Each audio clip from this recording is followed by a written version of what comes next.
I'm blurry again. Why am I blurry? Why am I blurry? Why am I? It says full HD 1080p webcam. How bizarre.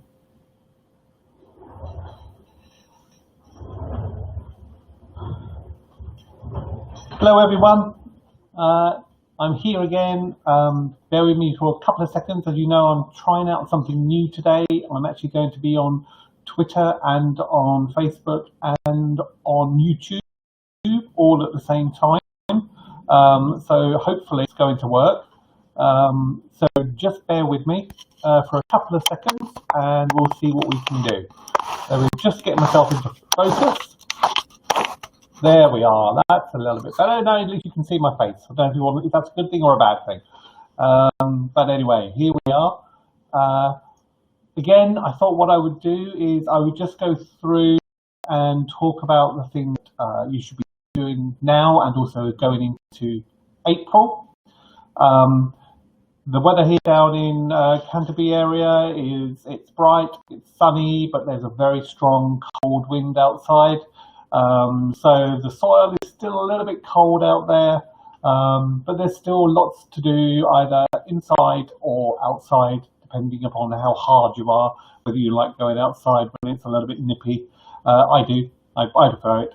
So anyway, before we get going, I just want to say thank you to the people who were watching last week as well. As you know, this is the second live gardening clinic, and it's here for you to actually just ask me any gardening questions that you have, any problems that you might have, and we can see where we go from there. Now, I did have a request from someone saying it would be really handy if during these times of self-isolation and people worrying about their money, whether we could talk about growing your own food, and I think that's a great idea. So literally as I received that comment, some seeds arrived in the post, and I can prove to you, because here they all are. I've got them all in my hand. And I'm going to grow some vegetables this year just to help boost what we have in our fridges, in our larders, and just for good fresh produce.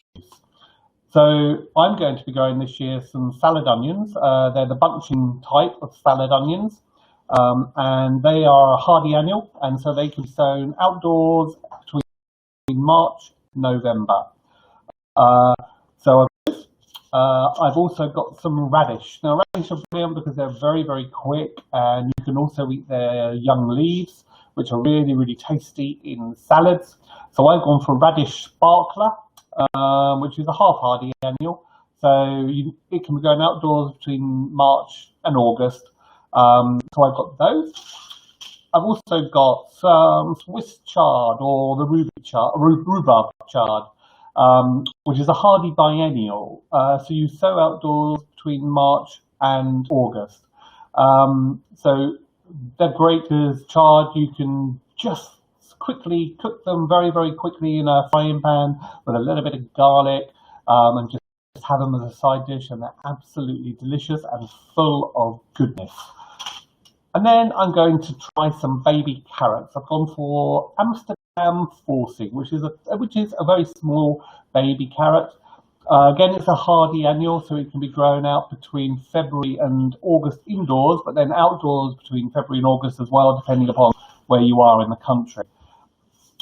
I'm also going to grow, I think I've got two types of cucumber. Bear with me, let me have a quick check. Yep, I do, well, three in a way. I've gone for cucumber Burpless Tasty Green, which is an F hybrid, which is a really great cucumber to grow. It's very easy to grow. It's a half hardy annual again. If you sown indoors or under glass between March and April, and then sow outdoors between May and June. It'll get quite tall, obviously, as a cucumber. It'll get to about 3 meters in height, with a spread of about sort of 45 centimeters. So that's one cucumber that I've gone for. And then I've gone for a different type, which is a baby cucumber, so like a gherkin cucumber size, which is Sweet Crunch. And that's a hardy annual again, so best to sow indoors between February and May. And then I've gone for something a little bit different this year, and it's a cucamelon. So it's sort of the size of a nut, really. I suppose is the best way to describe it. A small, sort of an elongated sort of football nut size, and it has a cucumber-like texture, but it also has hints of sort of like honeydew melon as well. So it's really lovely, really fresh, great for snacking on. Again, this is a half hardy perennial. So indoors or under glass between March and April. So now, obviously, perfect timing. And again, this will get quite big, to about 2.5 meters tall by about 400 centimeters wide. So that's my cucumbers. And then, obviously, I love to have lots and lots of cut and come again salads, which are very easy to grow. And I've gone for a baby leaf comeback salad mix, which is a hardy annual. So basically, sow outdoors between March and July. And of course, you can just cut them, and then they'll grow again, cut them, grow again, until they give up the ghost. And then a lovely, again, a bit like the radish, another quick growing one is beetroot. Again, you can eat the leaves of the beetroot and add them to salads. And I've gone for beetroot Boston this time, which is a hardy annual. So sow outdoors between now and sort of the end of July. And obviously, whenever you grow any of your vegetables, you must prepare your soil properly. You must, sorry, I've just seen a lovely comment from Donna George Henderson saying, baby carrots, with a big smiley open face. And I've also got another one here from the Hort channel, said he grew them once, didn't like them. Oh, well, never mind. These are the cucamelons. He says they're a bit like asparagus pea. You only grow them once. So I'm going to go, but we'll see what happens. But that's the wonderful thing about gardening. We all give it a go, and if we don't like it, we don't like it. I do urge people, though, also, when you're growing your own vegetables, is to keep it simple. Don't go mad. Don't get tempted by all those lovely, colourful packets and think, oh, am I going to grow that? Before you know it, you're going to have a whole grocery shop that's going to be producing too much produce that you're going to be able to eat. Grow what you can eat and what you will eat. So even though it's quite good every now and then to try something new, like for me, the cucumber, just keep it simple. And it's a bit like when you're doing plants in a gardening scheme. You know, you put in all the plants that you want to put in, then you cut it by half, and you cut it by half again, and then you've probably got the right number of plants. Similar with vegetables, keep it short, keep it what you want to grow. And of course, it's great for getting kids involved. They can learn about where the produce comes from, they can grow it on, they can care for them. And it's a great way of just getting the whole family involved. So if you're self-isolated with your family, growing veg is a brilliant way of doing it. So with your soils, just keep it obviously weed-free. Get rid of all of the weeds. The soil could be still a bit cold at this moment in time, so it's good to try and sort of warm up your soil. You can do that with obviously plastic to sort of help warm it up. You can do it with cloches. You can many different types of way of doing it. What you can do is that obviously if you're sort of living in the colder sort of northwest of the country, then I would always urge people to grow initially, and it's always a great thing to grow indoors initially, whether you've got a greenhouse, a sunny windowsill, whatever it might be. And then you can transplant them outside into the garden. But again, just keep it simple. That's me. I'm actually going to be growing these veggies, and I've also got 2 vertical growing systems as well, which again are going to have lots of veggies and herbs in them. So I'll be growing tomatoes in those, basil, mint,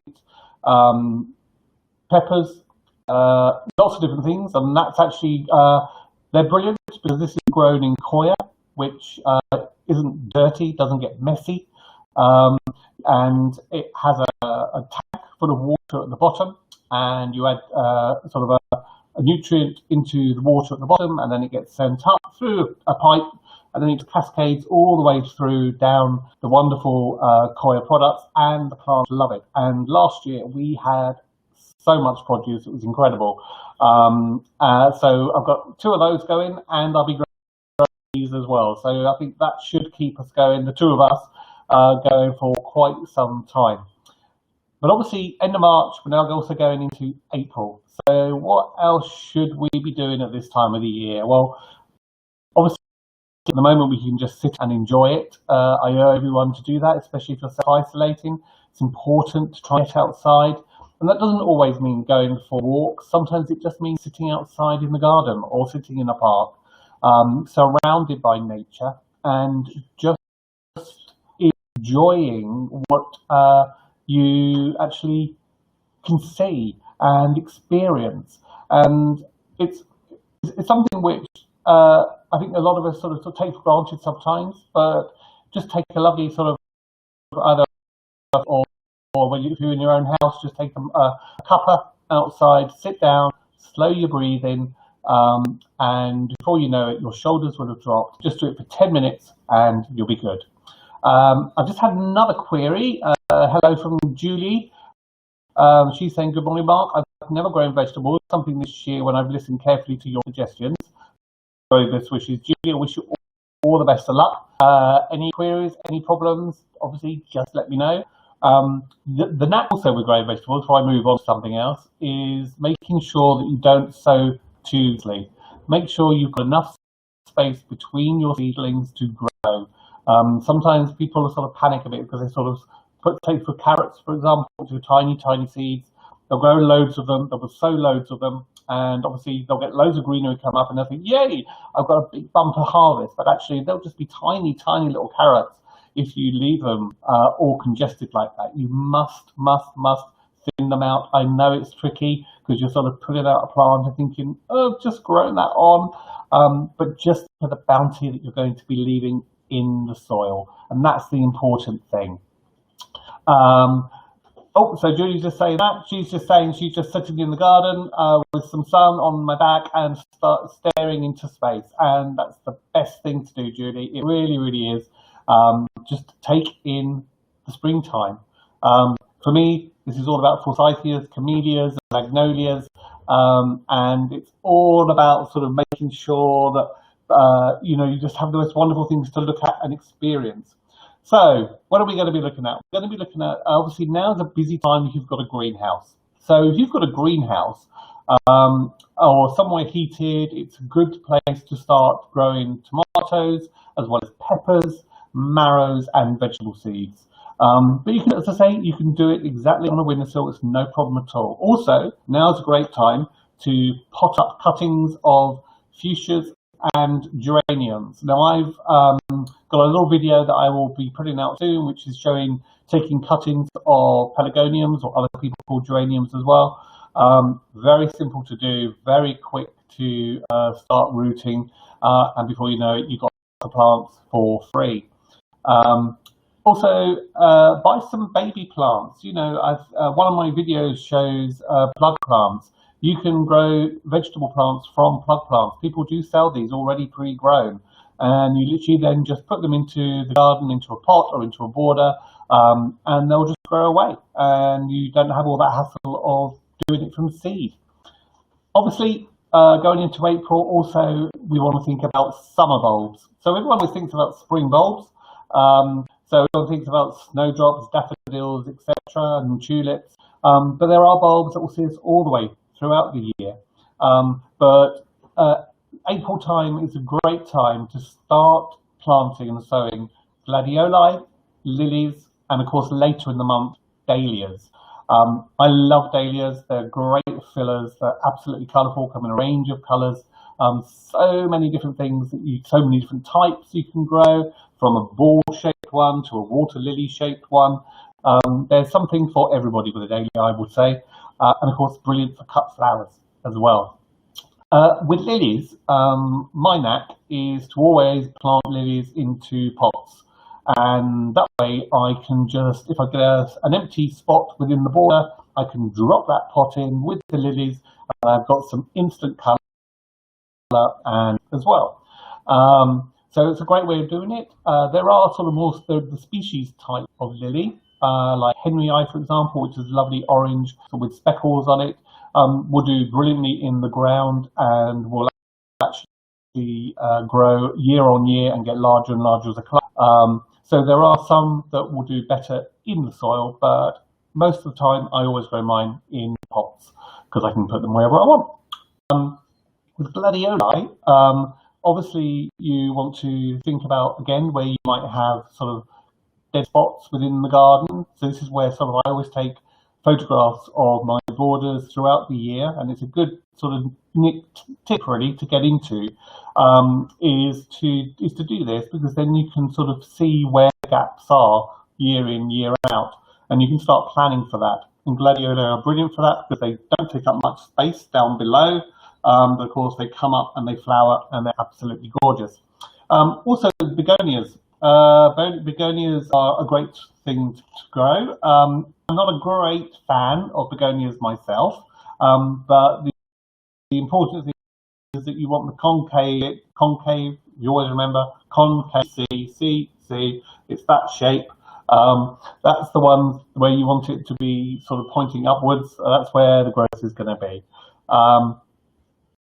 When it comes to late flowering, Alice, right, great idea, thank you. You're absolutely welcome, Alice.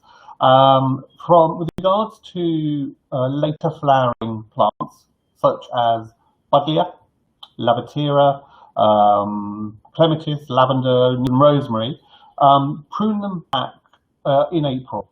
By pruning them back, and things like buddleia, you can cut right back really, really hard because they really grow from better from new shoots.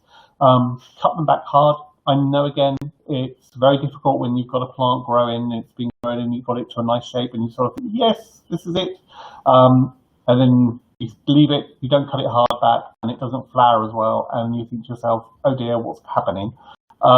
Sometimes these plants need a good hack.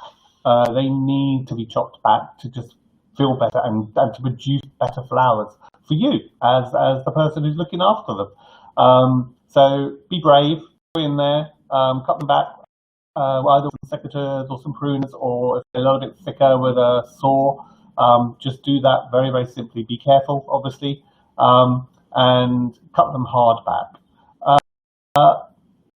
Now, going into it was also a great time for planting out alpines. I love alpines. I love these little plants. They're sort of, to me, they're like a sweetie shop in your hands, really. They're absolutely gorgeous. All these little miniature plants you can grow. They don't have to grow in sort of rockeries. They don't have to go in a typical alpine bed. Some of them into what am I saying? You can grow them sort of towards the front of a border. As long as you've got some good gritty soil, then you know, they look after themselves very, very well, and they'll be there for years and years and years. So advice about planting dahlia bulbs. I will be sharing this in one of my little video clips that I'll be putting out each week.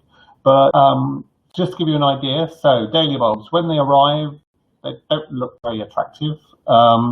They're just these tubers, sometimes a little bit dusty on the outside. But normally what you will find is you'll have these little bulbous tubers, and then you'll find a little sort of stalk just coming up. And that's where it flowered last year. That was the remaining flower stem. So what you need to do is, I always start all of my dahlias into 2 or 3 litre pots with a multi-purpose peat-free compost. Just put some into the bottom, not too deep, and then plonk your tuber into the top of the bowl, or top of the pot, and then gently start adding more soil. As you're adding the soil, tap it so that the soil gets all the way in between all of the tubers.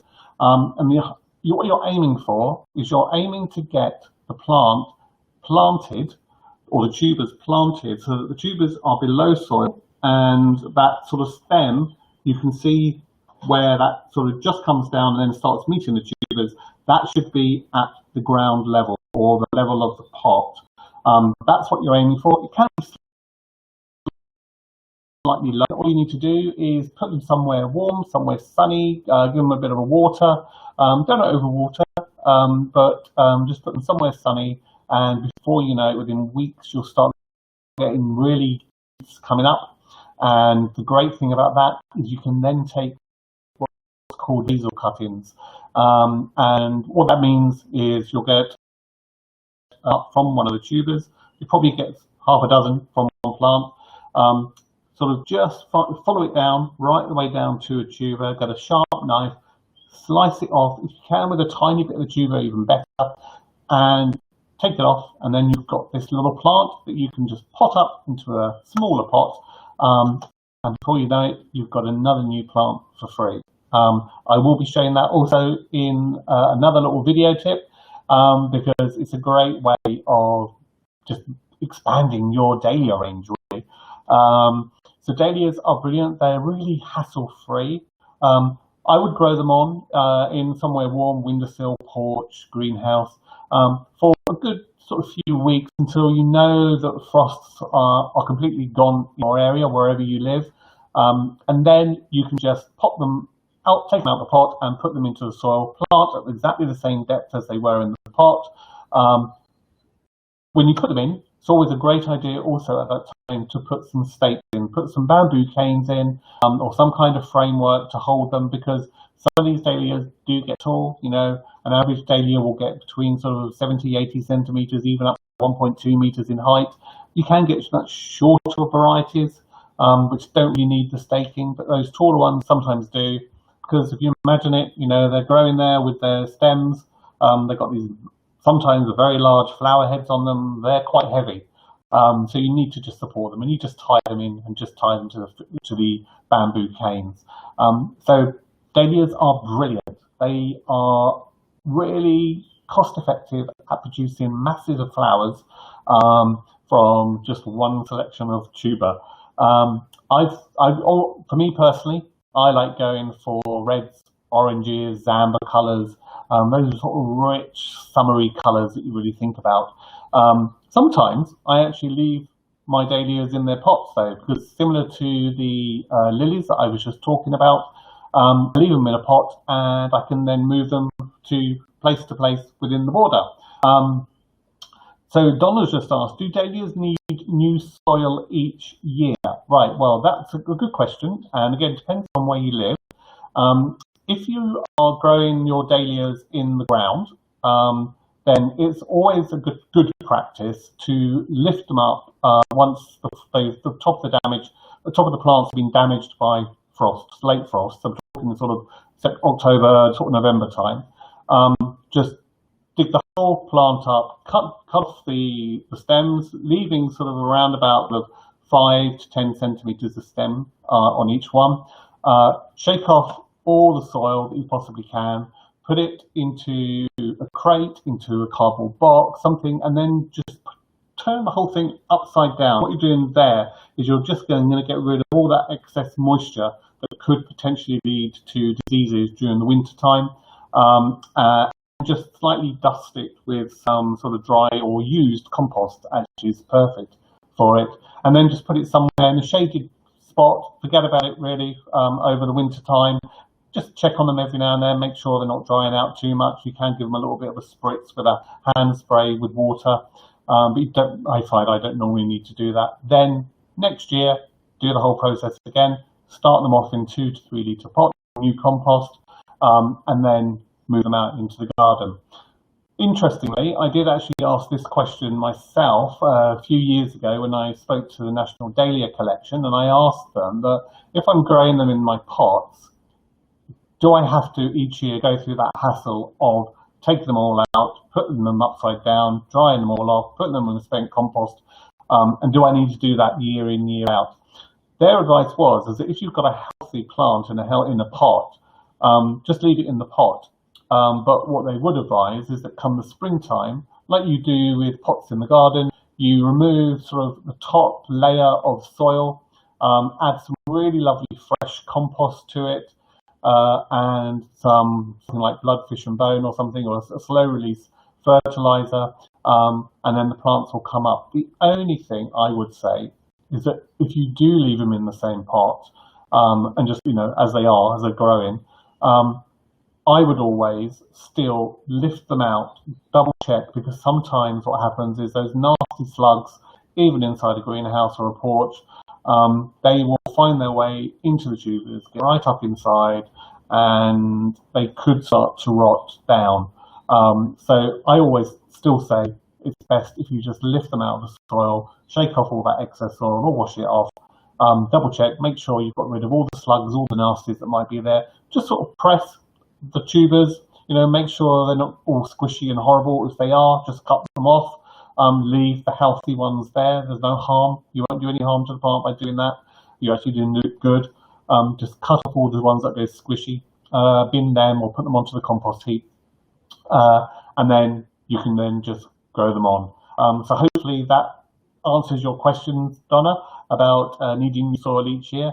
I would always say if they're in the border anyway, these are plants which are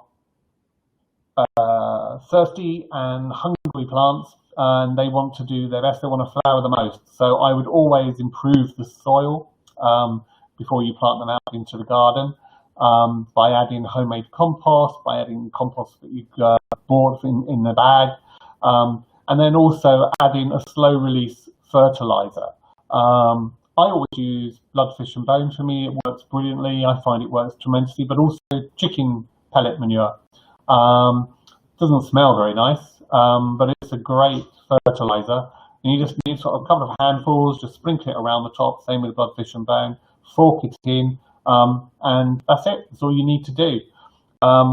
So Alice has said thank you very much as well. So hopefully that's answered some of the questions on the dahlias. But as I said, I will be doing some gardening video just to show you about planting them up, what happens when you start getting some little shoots, how to take basil cuttings, and then how to put them out into the garden a little bit later on in the year.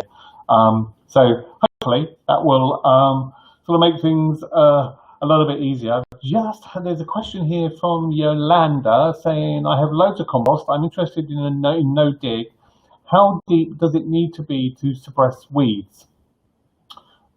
Not quite sure what you mean by that with that question, but I think what you're trying to say is if you've made your own compost and you want to put it onto the borders to suppress weeds, then how deep should it be? You want to aim for around, now this sounds going to sound a lot, around about 5 centimeters. You want to have a good thick layer everywhere. You want that all over the garden. So if you've got a lot of compost, spread it around the garden. Now don't get too close to plants. Make sure that you keep sort of where the plant is growing. Make sure you just keep a little ring clear of all this compost, because that compost could, when it's wet, could start rotting your stems and your gone blank, your stems basically. So just keep it a little bit clear. So if you've got your plant here, it's growing up, and you've got all your compost going around the outside, just leave it a little bit clear around there, but aim for about 5 centimeters. And it does seem a lot, I know, but it's the best way to suppress weeds. The only thing is that obviously by doing that, sometimes if you like to do no dig, and you like the whole idea of organic gardening, and you like the whole idea that plants will self-seed, is that sometimes by putting on a thick mulch like that, sometimes you actually block out light for those very small seedlings. So it's just something to take into account. So if you know that you've been growing something on and you just want it to self-seed everywhere, then maybe in that part of the garden you don't put on such a thick mulch. You could put on sort of a couple of centimeters just to give it a little bit of enrich the soil. But otherwise, those poor little seedlings won't be able to get through. So they will get through, but they won't really grow very well. So for good 5 centimeters, keep them away from the actual base bit of the plant where it's actually growing. Hopefully that's helped you, Yolanda. And that way you will also be suppressing weeds, you'll be suppressing lots of different things. All I would say is that also with your compost that you're using as a mulch, if it's homemade, then you might still get some seedlings pop up in it, because obviously it needs a lot of heat in order to kill and burn off all of those sort of seedlings and little seeds that might be in the composts and cuttings from flowers, etc.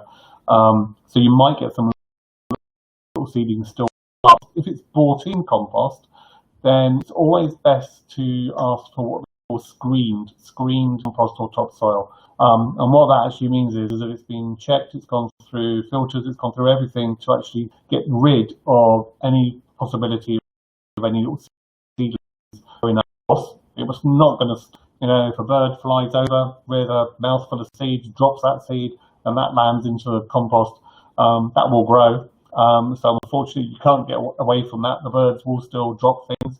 Wildlife will start still drop. But it's a great way to do this, because if you believe in, and I believe in the no dig as well, it's a lot easier, especially for me.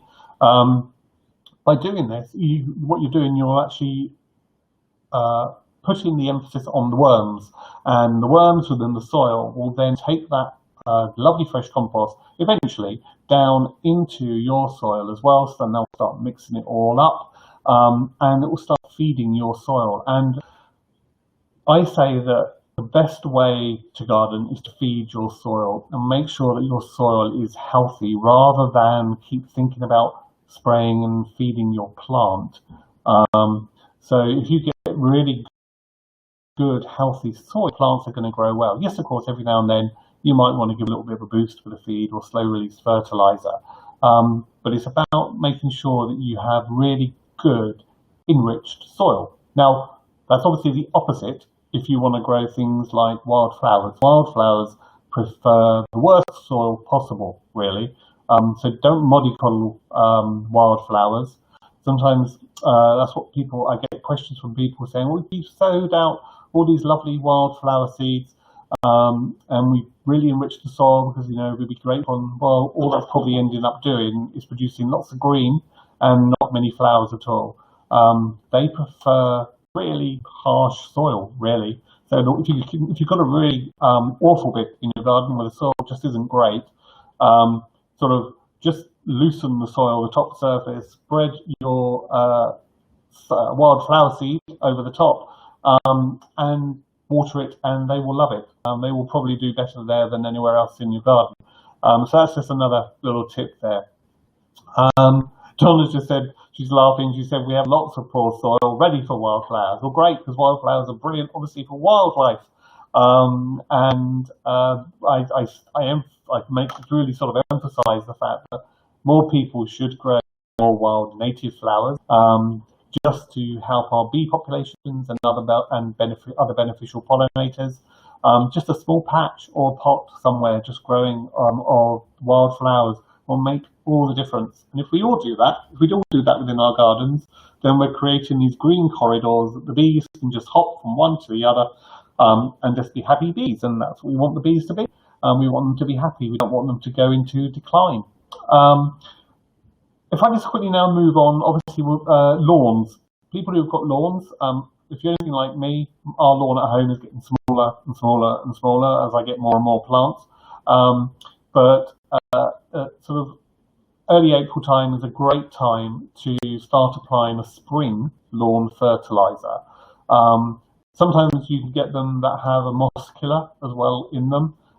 If not, you have to treat the moss with a moss killer separately. Just always read the labels and read what the manufacturers say on their bags or their boxes when it comes to lawn fertilizer. Don't be tempted, same as in the garden when you're doing it with flowers, don't be tempted to add more thinking it's going to do it better and make it better in the long run. It's not. Stick very rigidly to what the guidelines say, and just follow it. And that way your lawn will love it. You want sort of good nitrogen one at this time of the year. Nitrogen is for green, so that will just sort of boost the green in your lawn. So a good spring lawn fertilizer will have high nitrogen at this time of the year. Obviously, another good thing to do before sort of obviously pulling your is to go out there and rake the grass to get rid of all that dead grass, what we call thatch, in the lawn. And you'll be amazed actually how much will come out just by raking it. To do it hard, you just need to just keep raking that same spot over and over and over and over again. You'll just see these piles of dead grass and bits of leaves and everything just come up. And the idea of that is what you're doing is you're getting rid of all that dead sort of stuff that's going to compost down, and you can put it all onto the compost heap afterwards, but it's going to allow more air to circulate around that lawn. It's going to open up the lawn. It's going to make it look awful initially, and don't get me wrong, it probably will look awful when you do a really good rake on the soil to get rid of the thatch, but in no time at all, by adding your spring fertilizer, that grass will be growing really, really well, and you'll be out there mowing it all year to make it look its best. Hello, the English Gardener. Hello from Norway. Lovely to see you on here. I met the English Gardener at Chelsea, I don't know if it was last year or 2 years ago now. And it's lovely to see you here watching me live. So we've just been talking about summer bulbs, we've been talking about dahlias in particular, and we've been talking about lawns, how to look after lawns. Also, lawns, sort of April time-ish, it's also a great time to look at your bare patches in your lawn and to sow new seed. So by just sort of getting a small little trowel or a small fork, just gently go over the soil where you've got these patches, loosen it up a little bit, then get your grass seed, then sprinkle your grass seed onto that soil, water it in and leave it. They'll come up. Now you can get mixes which are supposedly not good for birds, so therefore birds don't go down and pick up all your grass seedlings. Sometimes what you can do as an interim stage is you can sow your seed. You can get some cling film, just put it over the top, peg it down very, very lightly so you can still get air through as well. And that will just add a little mini cloche in a way. And then it will allow the seeds to start to sprout, and then you'll get the little green shoots. Once you've got your green shoots, take it off and then leave it to the air so the air can get to it, and then you can water away. And before you know it, your bare patches will have gone. If you've got a bare patch which is sort of towards the edge of a lawn, sometimes it's better to dig out around it, turn the whole thing around so you get a nice crisp edge down the side of the lawn, and then put a little bit of fresh compost in, sow it with the seeds, and away you go. Your lawn is going to come up again lovely. Sometimes what we do here, lawn has got smaller and smaller and smaller. We actually just leave ours to grow each year. It's lovely to see it grow. You get all the different types of grasses coming up, all different flowers, inflorescences. We get sort of a really beautiful pink haze going across. And also it's really great for wildlife, leaving long grass somewhere in your garden. We do it just because I think we're lazy, really, and we just prefer to do as much as we can for nature. And it's lovely because if you go out there and you just sit amongst this high, tall grass, you'll see all the hoverflies, you'll see all the beneficial insects, you'll see the butterflies, they'll all just be flitting around all over these long grasses. But also, if you go out sort of early in the morning, you can see these little sort of squashed patches, and that's normally where a fox or a badger has been. So it could be anything really, and because you can see the roots that they're taking. And again, sort of by leaving the grass longer, we have lots and lots of daffodils. You've seen a picture on social media of one of our lawns covered in daffodils. Again, as I mentioned, daffodil leaves are ugly when they sort of start to go tatty. So just by leaving the grass to go long, it just sort of starts to hide it all, and just looks great. Just had something from Patrick. Excellent, Mark. Excellent morning for tackling the lawn. Now, where did I bring back rake? Yeah, it's always a problem finding your tools after the winter period, especially if you put it into a shed. As I say, it's a great time to do your lawns and go from there. We are actually now, unfortunately, getting towards the end. It was going to be just half an hour. We've already gone over the half an hour, but I will just carry on for a little bit longer because there's quite a bit to talk about still, even at this time of year. And again, if you've got more questions, just keep asking them.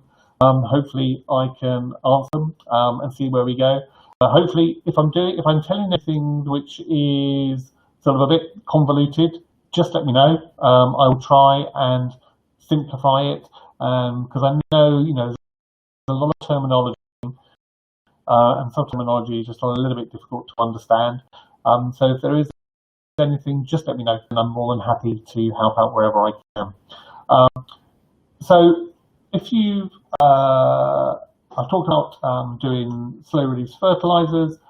Now's obviously also a great time before your perennials are moving away, is to divide them. And there will be a video coming out, a video tip coming out next week, which is showing me divide an ornamental poppy, sorry. And is a great way, again, of expanding your plants in your garden for free. And depending upon the perennial will depend upon how you deal with it when you dig it up. Again, it's that sort of process where your plant is growing very healthily in your garden, and you think, oh, I don't want to touch it. It's looking great. It's got really big. It's been there for 3 or 4 years. It's looking wonderful. Every 3 to 5 years, always lift and divide your herbaceous perennials, because what will happen is that big plant will just get tired after a while, and what will happen is you'll just start getting new on the outside and stuff in the center. It just won't be doing anything. So by lifting it and dividing it, you're actually doing the plant a world of good, and of course you get these plants. So if you dig up a geranium, for example, geraniums have these really sort of small fibrous roots, and they're very, very simple. You just literally clump.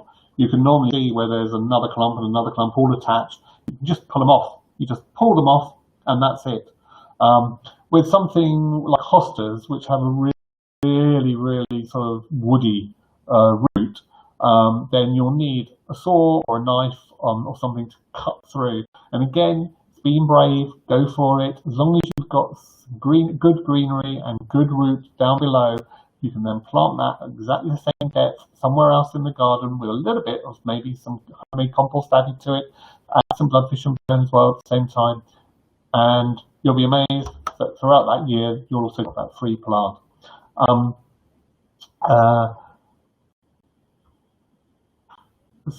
Jerry Seinfeld, I'm not quite sure I don't know if I really need to answer that one, says, I don't watch the news much, but have you heard about this coronavirus thing going around? Well, yes, of course we have, and it's an awful thing that's going on.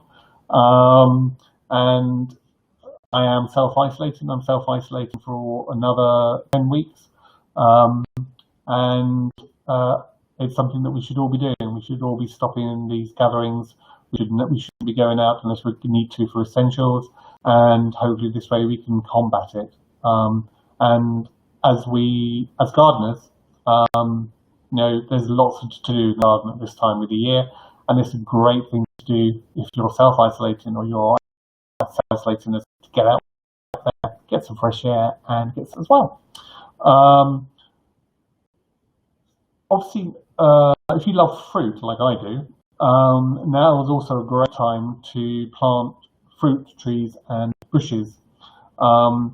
Normally, places are really stocked up with all of these. You can order them online, so you don't have to go to garden centres to order them. You can order them; they'll come. Depending upon where we are in the season, and depending upon what the growers are like, if you can get them bare root, they're sometimes cheaper. The bare root period is normally November through to late March, so you might just get in. If not, it will be into pot. Sometimes the bare root season goes into April. It really just depends on the year. And then also is a great time now to plant out strawberries and new rhubarb. I mean, we've actually got rhubarb in the garden, which has been growing away, and we'll be picking lots of it for rhubarb crumble, because we love our rhubarb crumble. With the strawberries, plant them out. With strawberries, they're good for about 5 years as a plant. So again, it's great practice to, after a couple of years, leave the plants grow on for a couple of years, and then after those couple of years, you'll start seeing all these runners coming out, and those are the ones that you can make new plants from. And it's very simple to do. You literally just follow the runner down. You can do it two ways. You can leave the runner just on the surface of the soil that it's growing in around. Take a paper clip or a little bit of metal twine, fold it over so you get like a little pin, clip it down so that that little plantlet from the end of that runner is touching the soil, and within a few weeks that will have rooted. And then once it's rooted and you start seeing new leaves appearing on that little plantlet, you can cut it off from its mother plant, and you can either leave it where it is to grow on, or you can lift and move it to somewhere else. Another approach is you can take the runner and you can put it on top of a pot. So it's like a 9 centimeter or 11 centimeter pot. Take the runner with a little plantlet, put the plantlet well touching the soil in the plot, in the pot. Take it down again, leave it a few weeks, it will rot, it will start to root, start to see new leaves, cut it off, and you've got a new pot of strawberries. That pot, however, I would advise to move it into, doesn't have to be a hot greenhouse, into a cool greenhouse or a patio, or a porch, sorry, just over the winter period, and then plant it out in the spring. And romp away, and then you've got your whole new plant for free. And obviously, again, going back to that question about suppressing weeds and the no-dig method, it's also great to mulch sort of around fruit trees and strawberries and things with manure or homemade compost. Also to feed the soil with a slow-release fertilizer. Again, don't get too close to the actual plant when you're doing the mulch. Leave a good sort of clear ring around it, and before you know it, they'll all come down. They'll all start to fruit, and you'll be having lots of strawberries, lots of peaches, whatever it might be. I will be showing a little bit later on. We have apple, cherry, if we're lucky, if the birds don't get them all. Plums. Apricots, peaches, and a lot of the blossom is coming out now. And you might panic because sometimes that blossom will just fall to the ground. But as long as you've got at least 5 or 10% blossom left on that tree, you will get a very good harvest from that tree. So don't panic if you start seeing your blossom falling to the ground. As long as there's still some on the tree, you will get a nice bounty from it. The only thing, obviously, is that this time of the year, we're never quite sure if we're going to get a cold spell, if we're going to get late frosts. So for especially plants like peaches and apricots, just wrap them up. If you know there's going to be frosts, just wrap them up with some horticultural fleece. That's that white stuff, which is sort of a bit sort of loose and fabricy. Just peg it around the plant, or sort of just drape it down the front of it, or whatever, however you're growing that plant, just to cover the flowers from the frosts, just to protect them, because it's from those flowers that you're going to get your fruit. So everyone, that's 45 minutes. I hope that's been helpful. Thank you for joining me today. Again, next week at 11 o'clock in the morning, I'll be here and I'll be answering any of your gardening queries.